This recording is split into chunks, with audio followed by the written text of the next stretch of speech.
Oh, all right. Welcome, Trailblazers, to this month's Blaze and Sip. We do have a special guest, as you can see, and I'm so excited. Not just because we share the same name, of course, it's spelled differently, but because she is so amazing. And I always love to help raise awareness and connect other, powerful women who have a mission, who have a purpose, who want to make an impact, connect them here and give them a space to also let other people know what they're doing. So, welcome in. And like I was saying, today we have LeeAnn Eakins, who I'm so excited to introduce to you. She is a seasoned clinical social worker with over 18 years of experience across diverse mental health settings. She is also, as you saw, on the slideshow, and as you saw in the emails, she is the founder of the Trauma Informed Martial Arts, which uses martial arts to help people with mental health issues recover. And this is so exciting. Just like in the conversations that we've had and her showing me like these are the moves and this is what gets to happen. Like I'm just so excited for her to share this with you as well. She's also a sought after speaker for mental health summits, podcasts, trainings. So any kind of like addressing many topics actually, tailored to your needs, including trauma recovery, mental wellness, life transitions, mental illness, dual diagnosis, and the integration. And I think this is where we really started chatting so much more, the integration of somatic practices into therapeutics and so much more. So we are super excited to have her with us today, so that she can inform you about different ways to empower yourself, and her expertise. So I am going to hand it over to LeeAnn. I am going to go ahead and mute myself. Oh, a couple things too. If you have any questions, we are going to be doing a Q&A at the end. But you can also put them in the chat. I'll be paying attention to the chat, just like Pilar too. So we'll be able to bring those up for you at the end as well. Also, just so you know, we are going to be sending this recording out to everybody. So, all right, without further ado, I am going to unpin myself. I'm going to turn it over to LeeAnn, and I'm super excited to be here with you today. So, take it away. Thank you so much for that great introduction. So I'm going to go ahead and start the slides here.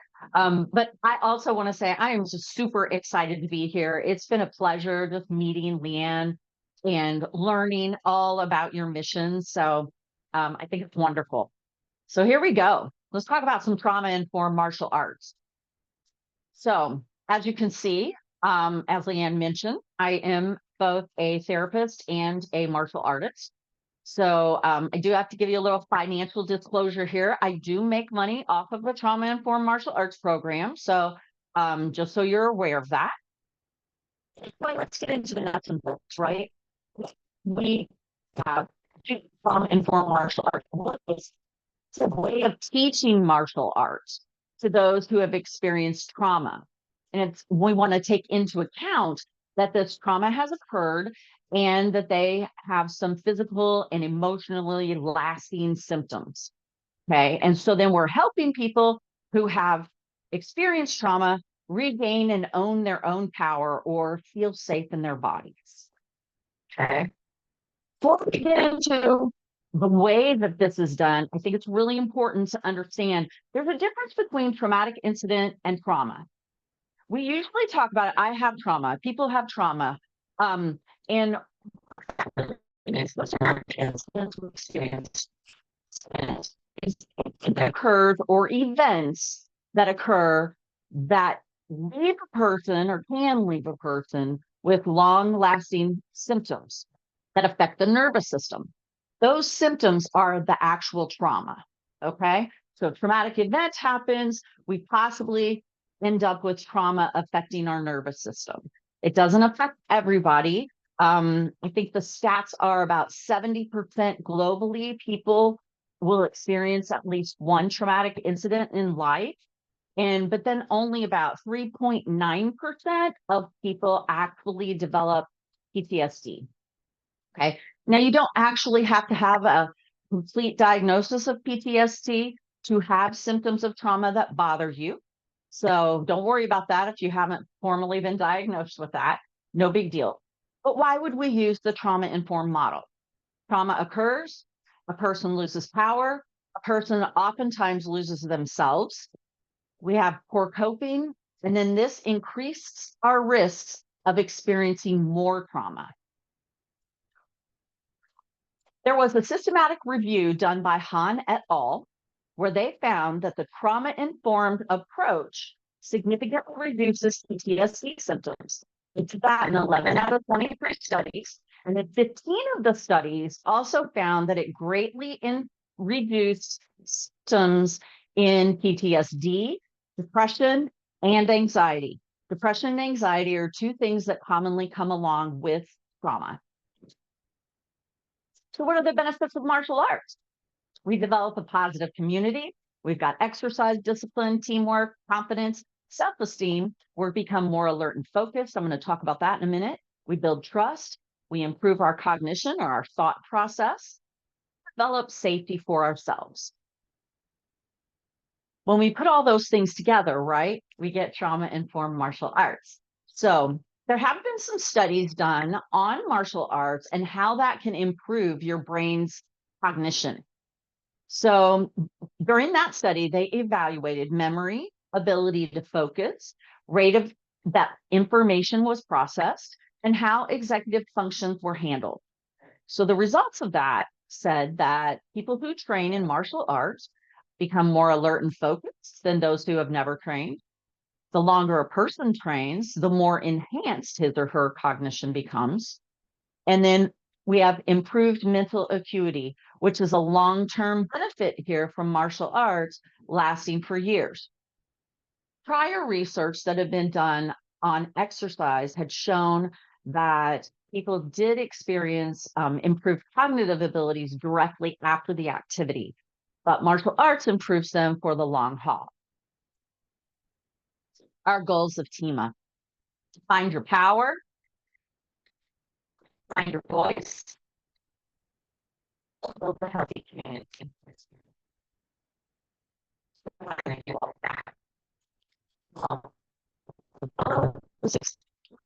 Of being trauma informed.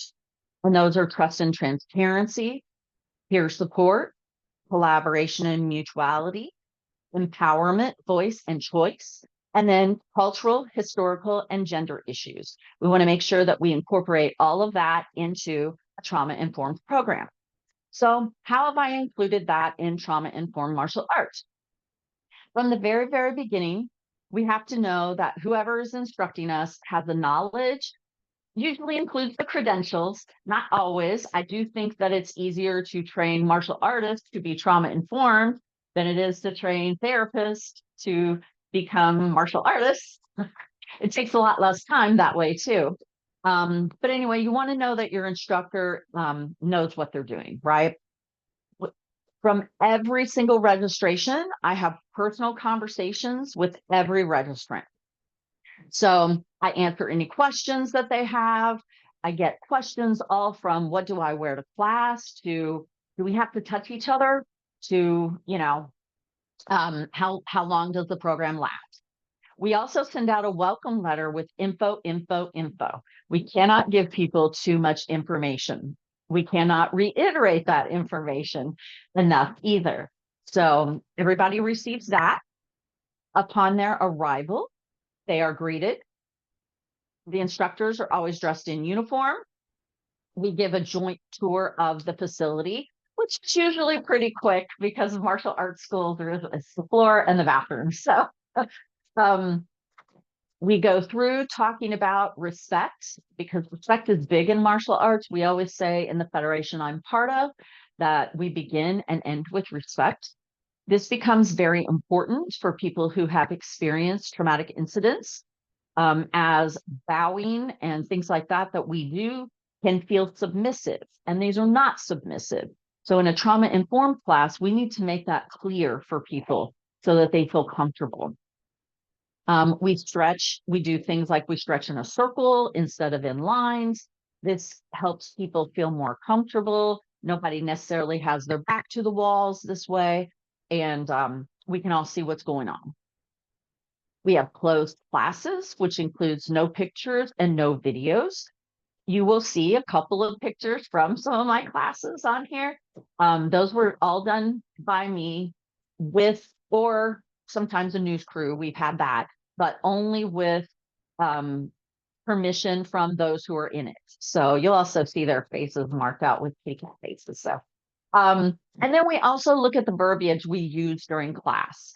So when somebody comes in and they've experienced trauma or other mental health issues, they may feel very uncomfortable with the way we start out working on applications in a traditional martial arts class, which is for us to say, attacker ready. May not go over so well if we're not feeling very comfortable, and maybe we have, an exaggerated startle response, or we're very hyper vigilant. So we change those words in the beginning to partner or sometimes opponent. And then we ease our way into using the word attacker. We have to ease our way into using the word because it is important for people to understand that when you're out in the world, if someone is trying to hurt you, this is not your friend, this is not your partner, this is your attack. So we do have to get there. We just get there rather slowly instead of throwing people directly into it like a traditional martial arts class would do. So how do we provide peer support, collaboration, and mutuality? We do partner work quite a bit. It's very important that partners know that they have an understanding, and we encourage this between them. Is it okay for me to touch you? We're there to help each other learn. We're not there to hurt each other. We safety, safety, safety first. Okay. And again, we start and end with respect, even with our partners. Again, that's going to be, we usually bow. And again, that is mutual respect for our partners, mutual respect with our instructor, and respect for the martial art that we are studying or learning. So we also have the tap in, tap out rule, which means if you're feeling overwhelmed, if you just need a drink of water, if you need to go to the bathroom, you can tap out. The instructor is going to keep a really close eye on you to make sure you're okay, might check in with you. And I also want to add here too that we keep the classes small, 10 and under for any class. 10's the max in a class. And usually there's 1 to 2 instructors there. I am our only head instructor right now, but we're working on that. We have a couple assistant instructors. So as you can see, partner work is close contact. We have to gain people's permission if we're going to be touching them, right? And it's important that we all understand touch each other in order for us to understand. I get that question a lot, or I get, LeeAnn, do you teach class online? I do not, simply because I cannot tell if you are doing the moves effectively from an online standpoint. Sometimes you have to get the feel for the move. Okay. We encourage empowerment. I've defined it for you here, having the knowledge, confidence, means, or ability to do things or make decisions for oneself. And we also work towards forgiveness and healing in some cases. So martial arts can help people establish these boundaries by empowering them or making them not feel powerless, right? TIMA also uses follow-up texts. So they usually include some kind of encouraging meme. I gave you an example of one on here by Maya Angelou. So my mission in life is not merely to survive, but to thrive, and to do so with some passion, some compassion, some humor, and some style. So she probably would have been great in the trauma-informed martial arts class. So, but we use those texts after each class to follow up to as a reminder of what we did in class, about how you can carry that into your world suite. And I'm going to talk a little bit more about that in here in just a second. Excuse me. And then, as I said, it usually comes with some type of encouraging meme. So how do we take that into our lives? It's martial arts. It's self-defense after all, right? We're not walking around in the world with people just randomly attacking us usually. So every single class has a theme to it. One of the examples of that theme is redirection. And that theme is going to pertain to both martial arts and to some type of trauma recovery or mental health recovery. So redirection. In martial arts, or self-defense, we want to look at the idea that we can redirect punches or kicks coming at us. We don't have to absorb them. We can move out of the way, we can evade, we can block. There are lots of things we can do. We go over those in class. We learn those. In real life, sometimes we need to redirect our thoughts when we experience trauma or other mental health issues. A lot of times there is a negative rumination or loop playing in our head, right? Over and over again. And we need to learn how to redirect those. So a little bit of cognitive behavioral therapy there for you. So, and then we encourage voice and choice by using the key up. I'm sure if you've watched martial arts competitions before, maybe in the Olympics or something, we yell a lot and we yell loud. And that's our key up. Now, when people first come to class, they're usually like, it feels weird. Felt weird for me when I first started to. And but as the more you do it, the easier it gets, right? And I had a lady who attended the class a while back, and this is all about developing your voice, okay, here, and just being able to make the noises, right? And she said, I have these two dogs, LeeAnn. She said, they don't ever pay attention to me. They're naughty, And she said, that night I looked at them and I used my karate voice and they both sat still and they looked up at me and they were just like, okay, what do you need? And so this worked for, other areas of your life. Well, not those. And so it's happening if you've experienced one, especially you feel their voice has been direct, just a very hard to mental and martial arts program. The key up is all about it's an energy shout. And we see this most demonstrated when a person is trying to break boards or break concrete. We don't do that in the trauma-informed martial arts class. Trauma-informed martial arts can be thought of as a beginner class. Those would be more advanced things to do. But you can have a martial artist who's working on breaking. Maybe their technique's great. Maybe their speed is wonderful, but it's still not happening. They're getting to the board or the concrete and they're just bouncing off of it. Well, we can't hear you. As soon as we add that voice, we see them go right through it. They've done studies on this actually, that when we exert vocals, when we're doing something physical like that, maybe, you've watched tennis and every time they hit the ball, they do a grunt. Or my favorite are the strongman competitions. So we hear them make a lot of noise. That actually helps with our power. And then again, as I mentioned before, we do the tap in and tap out rule. So that gives people choice and empowers them to do their own. So how do we pay attention to the cultural and historical and gender issues that may come up? Well, first of all, I talked here about how we're going to acknowledge cultural values, beliefs, and practices. Okay, should any of that come into play. And then historical trauma, I've really only run into this issue, let's say, once during 3 years and had a lady come to class and she was having difficulties with another person in class who laughed at just about everything. And the other person in class who laughed all the time was on the autism spectrum and did tend to laugh inappropriately sometimes. And she came to me one day after class and she said, I can't do this, LeeAnn. I just can't do this. Like that person laughs all the time and I can't deal with the laughter. So what's going on? He said, I also can't deal with these small groups. And then she shared with me that she had been raised in a religious cult where as a teenager, they would divide them up into small groups. They would put them in a room. It would be one person's turn that day, and they would ridicule and be very mean to that person and laugh at them and just do really mean things, right? And I said, well, never in a million years, did I dream that something like that would come into play in one of our classes. And I said, what do you want to do? Because I can't make her stop laughing and I can't do anything about the small group. She went home and thought about it.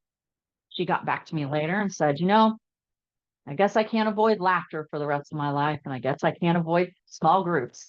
So she and I ended up playing together on if things were bothering her, kind of activating the brain, we were just going to make eye contact during that time. Because I let all of my people know when they come to my class, I got you the entire time you're here. And so we did that. My classes were small enough that I can maintain some eye contact with everybody during the class. And she made it through the rest of the class with flying colors. She did a great job. And now actually I still hear from her periodically. So, but that is one way that historical trauma can come into play here. Then we also run gender specific classes and community specific classes for the LGBTQ plus community. So what happens in the brain when we do all this trauma informed martial arts, or what are we doing to try and make things better from the neuro aspect? First of all, when you experience trauma, it's important to know your brain can't right. If the perception system is enhanced and kind of stuck in that fight or flight, right? Filtering system also gives us difficulties with focusing on the present. We might be feeling like we're going back and reliving some things. And then our self-sensing system blunts. This dulls all of our senses. So when we have class, we also work on somatic exercises at the beginning and the end of each class, trying to calm down that fight or flight.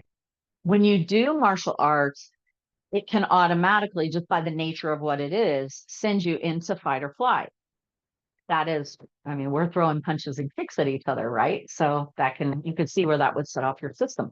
In fact, the whole reason that I came up with this idea, I was looking at how martial arts had played a role in my own life and my own recovery as any good trauma therapist of my own childhood trauma.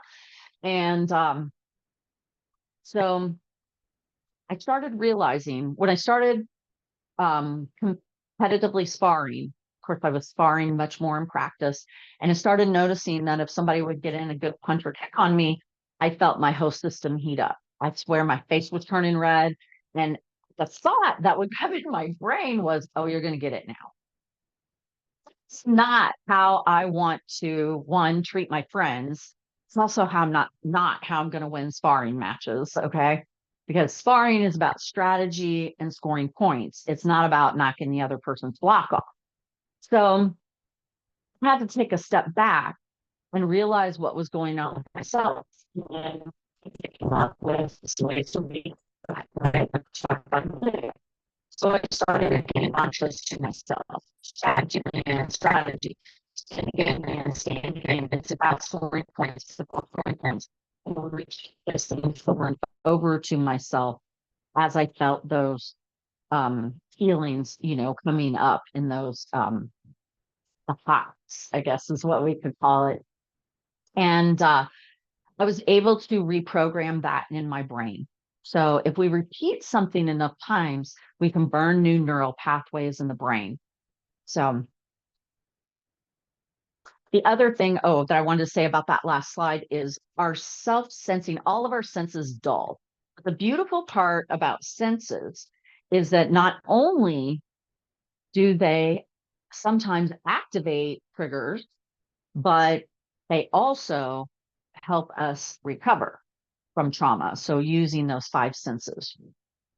So what happens? These things all start affecting our nervous system, right? And so the autonomic nervous system is made up of two areas, the parasympathetic area and the sympathetic area, excuse me. Parasympathetic is for rest and digestion. It's also where that freeze component trauma response would be. I always remember this by para being part of parachute, like you would just be floating down, So you can remember it that way. And then the sympathetic nervous system is where fight and flight is going to live. It's also where the fawn response would live in the brain. When we experience trauma or other mental health symptoms, it affects us all the way down to the cellular level. Have you ever heard the term, um, trauma stored in the body? So we can't actually prove that trauma is stored in the body per se. There have been some studies on that, but I think that's kind of iffy, but I mean, just on proving it, but I can tell you in my experience is definitely happening. So what happens at the cellular level, we have mitochondria inside our cells. That's the powerhouse of the cell and provides energy for that cell's function. Okay. When we have any kind of traumatic input, that decreases that powerhouse functioning. So, what happens then? It increases emotional and physical illness, pain, fatigue, disease. The brain gets stuck on high alert, fight. We become overstimulated with our amygdala, and then the body stores these cognitive and somatic memories. Somatic meaning of the five senses here, body, mind, body connection. Okay. And we use the five senses a lot in somatic work. So there have been numerous studies done on the destruction, well, I shouldn't say destruction, the dysfunction of the mitochondria or the breaking down of the mitochondria in the cell, because you can rebuild that. And what rebuilds it? Movement. Okay. But these studies have found that there is a profound effect on the mitochondrial dysfunction with our psychological process, and that encourages dysfunction in the person and psychopathy, or I'm sorry, not psychopathy, psychopathology. Psychology, let me make that differential. Sorry, which are mental health issues. Okay. Psychopathy, something totally different. That's a different slideshow. So one of the things we do is we retrain and reshape patterns. Okay. Reframe and reshape patterns. So if you've worked with any kind of trauma therapist before, you've probably heard the phrase neurons that fire together, wire together. And so what does that mean? It's actually called Hebb's law. And it means that our brain does pairing. Okay. So it can pair good things together and it can pair not so good things together. This is what becomes the trigger that people, get when they're out and they hear loud noises. Our vets maybe don't like fireworks because of the loud booms. That gets paired with whatever happened when they were out, in active combat. So when I was a kid, so good things compare together. I always think of my grandma, and I think of Chef Boyardee canned spaghetti. Okay. I'm sorry, Grandma. I know she wouldn't like that because she was a fantastic cook. But the reason is my mom wouldn't buy that for us, right? Because she thought it was just terrible, right? And she's right, because I've tried it as an adult and I didn't care for it. But as a kid, I loved it and thought it was the best thing. Every time we went over to grandma's house, I'd open her pantry and there she'd have a can or two in there for us waiting, right? So my brain kind of paired those two things together, right? It unfortunately also pairs negative things together. So if I have a negative experience and there are smells attached to that, or there are sounds attached to that, like being in active combat, right? And hearing the loud noises, and then 4th of July bringing, or fireworks of any kind, bringing the loud noises back to me, those things get paired as well. The good news about that is, as I mentioned a minute ago, if we work on it enough, we can unpair those things and we can repair things. So this is what we work on in trauma-informed martial arts. We're reframing and reshaping these patterns. So I also gave you, I mentioned the CBT a minute ago, cognitive behavioral therapy. So as we're reframing and using realistic self-talk, that's kind of my example for you of how I taught myself this far better, um, or to start effectively, I should say, because the first way wasn't effective at all. I would have lost every single match I would have been in. So um anyway, and then we also work on de-escalation as needed in class. I've only had one incident other than the person with the cult issue that came up in class. I've had one person look at me in the middle of class and go, I got to get out of here. I got to get out of here. I'm being activated. I'm being triggered. And I was like, okay. So fortunately, the instructors are going to be there to de escalate you, to help you calm down, to co regulate with you. She was able, we stepped aside, the class continued, right? Over here practicing.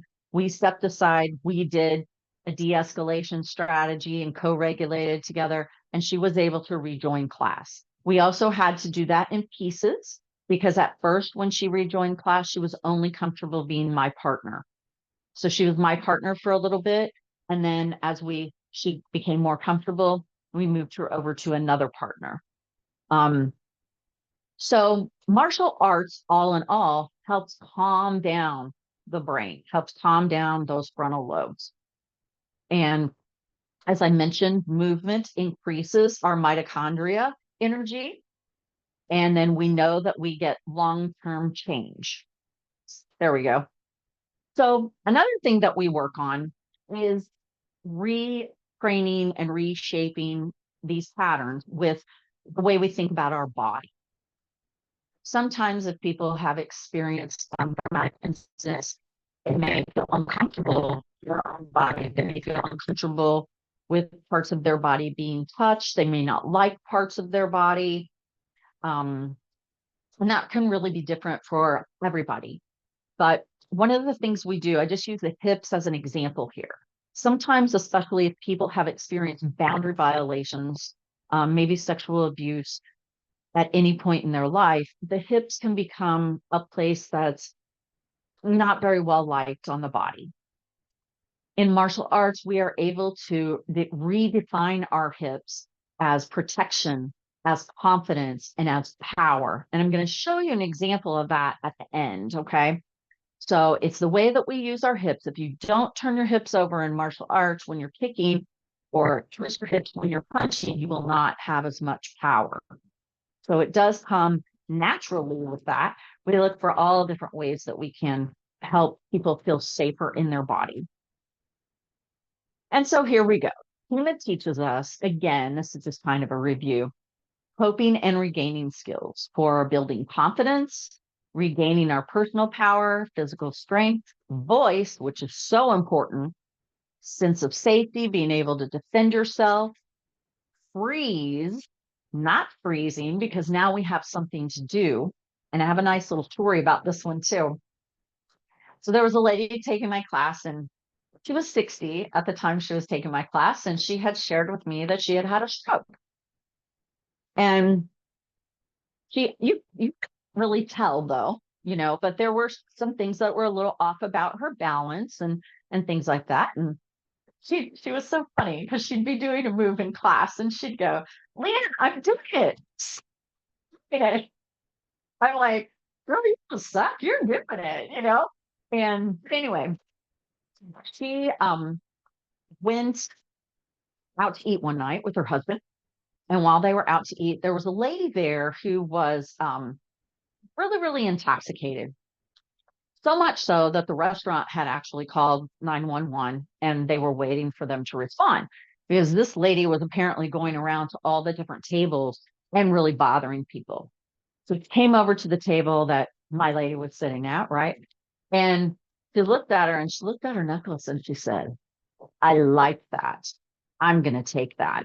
And she said, oh no, so she was sitting in a booth, so she really couldn't do it all. But she said, LeeAnn, I got in my guarding stance, and I looked at her and I was like, I'm at it. She even told the police when they got there, what happened. And but I was ready for her. I do this trauma-informed martial arts class, and I was ready. But she was so proud of herself. She came back to class And she shared this story with all of us. And we were all so proud of her too, because instead of freezing, she had something to do. It was just getting in her garden stand and saying, Dawn, if you need to, or don't mess with me. But that's her voice coming out and her not, needing to freeze, not knowing what to do. So she also shared with me, she said, this necklace is super special to me. It represents my kids and my grandkids, and I'm not giving it up to anybody. And I was like, girl, I don't know, even if it doesn't have a special meaning, it's yours, but all the better. So that's one of my favorite stories that's come out of the trauma informed martial arts program. Let's go back to our list. So again, we tap the parasympathetic and sympathetic nervous system. We work on mindful relaxation or breath work. We establish healing and forgiveness, stress relief. We exercise those cognitive abilities. We experience emotions and personal development and tackling roadblocks. In fact, one of our themes for class is overcoming obstacles. So, and if that's not enough, my favorite thing that we do is badass soccer. So, I studied this one up, okay? But I can tell you from my experience in martial arts for a long time, having been in this for several years, you have a room of martial artists that do ask them why they do martial arts. The majority of them will say it's because I feel like a badass and because I am a badass. That knowledge. And like I said, I don't have any way to prove it. I do know the feeling. So we like that so much so that we made it part of our logo.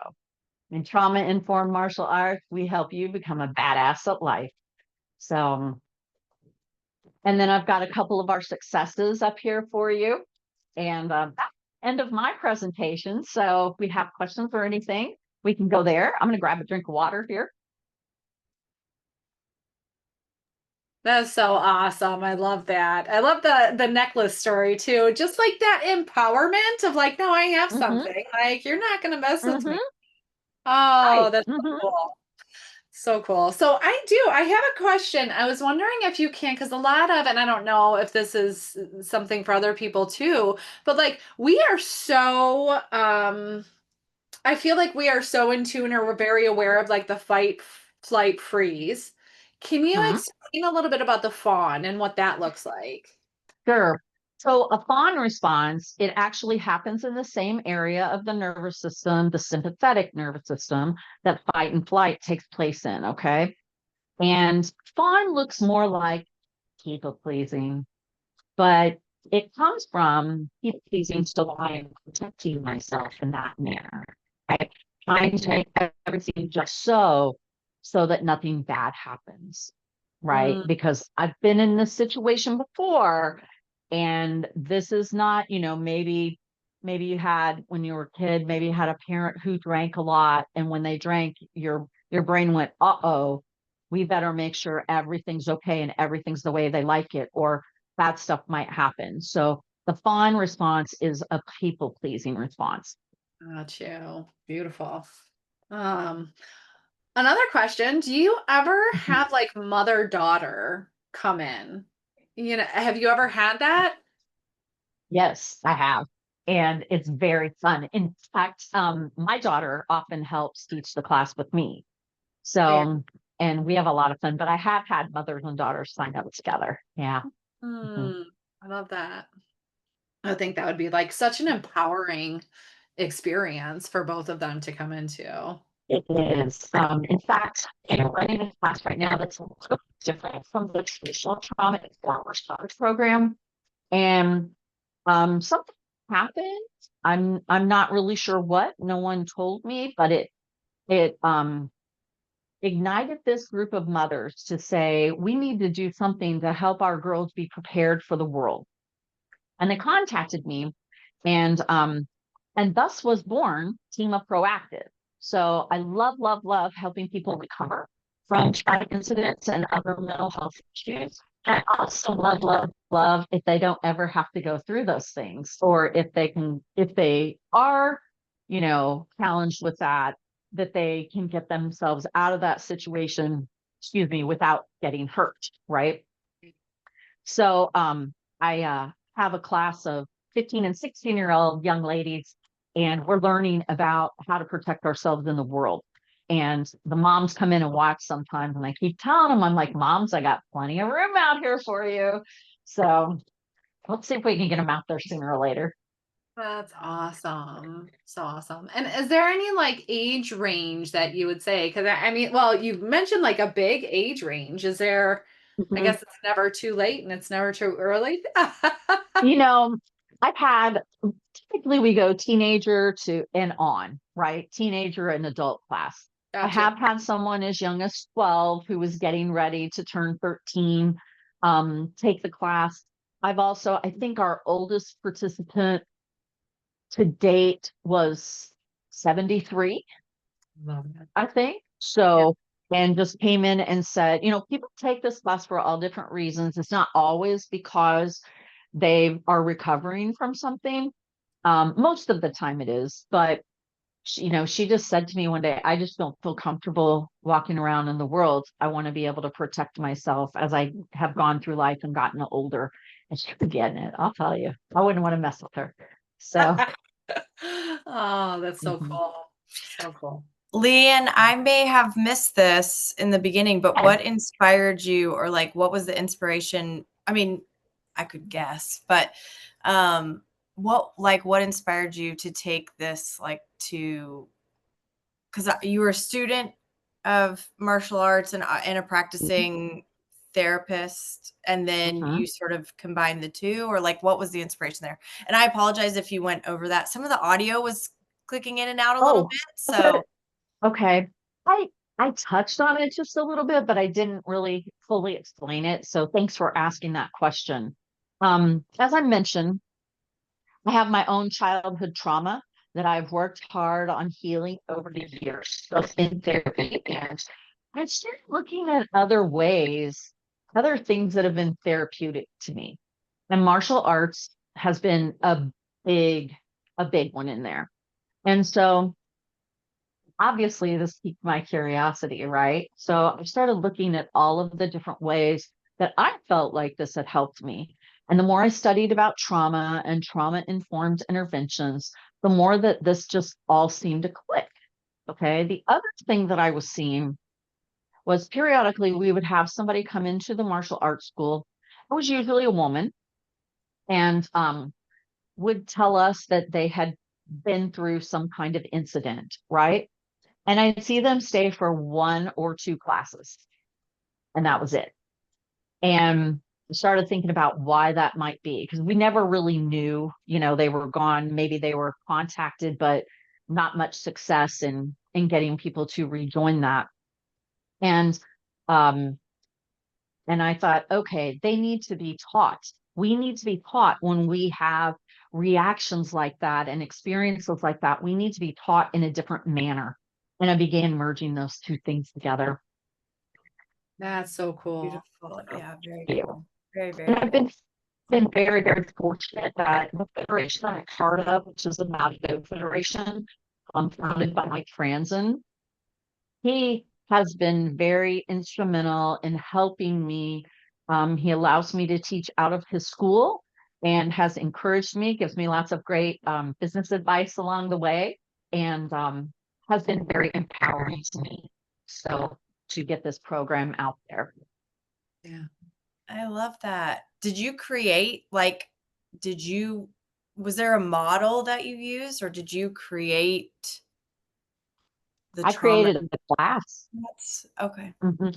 I created all of the classes myself based on what I thought would really speak to people. What are some of the easier moves that we do in martial arts that can help people protect themselves? And and then began looking at clinically, what happens when we experience trauma and what do we need to rebuild. Some of it flows naturally, it's just naturally part of martial arts, and some of it I had to incorporate.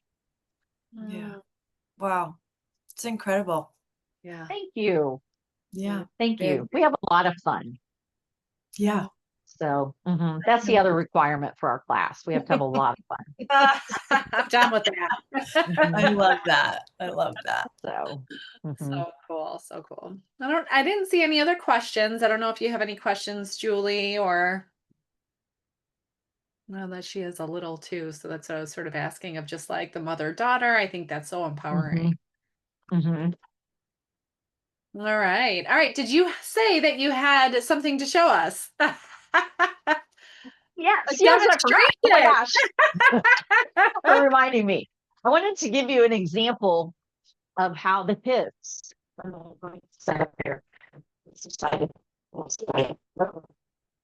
the hips, we structure that so that they look more powerful. So if you can stand up with me, that'd be great. I don't care if you're on camera or not. I don't need to see you.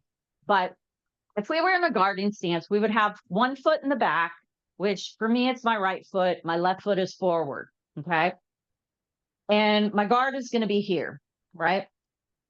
Now we're going to throw a punch. The appropriate form for throwing a punch is it shouldn't be able to see any air through your fists. And then our thumb, this is really important. The thumb cannot hang out here. It can't hang out inside. It can't hang out up top. It needs to just curl right in there nicely. Okay. Otherwise, you might break it. Okay. Especially if you tuck it in. Don't puff. Okay. So now the punching motion is going to be this direction, right? Okay. Not here. I've seen a lot of that in the past, but just right here. Now, one of the things we do to create more power is see how my hand is starting this way? We're going to turn it as we punch. Okay. Now, you feel that motion? Now I want you to take your hips and I want you to turn them as you punch. Feel more power? Feel the difference? I forgot to mute myself. Yeah, immediately. So that's what we do. That's where the hips come in, and that's where the power comes from in martial arts. So thanks for reminding me. I almost forgot. God, that's the most fun. That's so cool. That was so cool.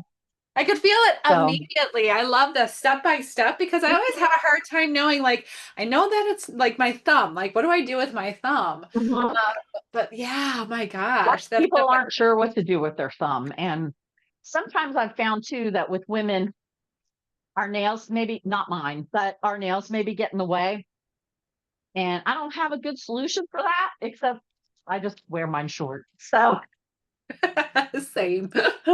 Yeah. Oh, that's so cool. Very cool. Yeah. Thank you for taking us through that step by step because each piece you could feel a difference, such a big difference with the hips. And that's how we work on it in trauma-informed martial arts. We break it down very, very to the basics. If you don't know the basics, it's not going to go better from there. You have to build your foundation, which is another one of our themes in class. So cool. Thank you. Thank you. Where can people find you? Now we'll have all of your information in the email that we send out. Thank you. Beautiful. So you can find us on the website at timacincy.com. On Facebook, we're under Trauma Informed Martial Arts. You can email us at timacincy@yahoo.com, or you can call or text us at 513-226-2858. But go to our website, check it out. We are located in Cincinnati, Ohio. And right now, Cincinnati, Ohio is the only place that we have classes running. It is my hope one day to be able to expand the program to other martial arts schools so that we can train other instructors to be able to deliver trauma-informed martial arts. Oh, I love that so much. I'm thinking of somebody in my mind immediately to connect you with. So awesome. So that'd be great. Absolutely. I will do that. So thank you so much, LeeAnn. Thank you for educating us, informing us that this is out there.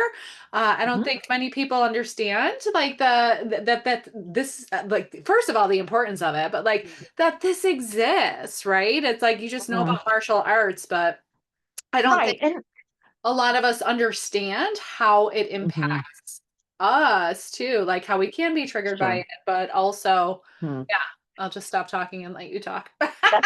No.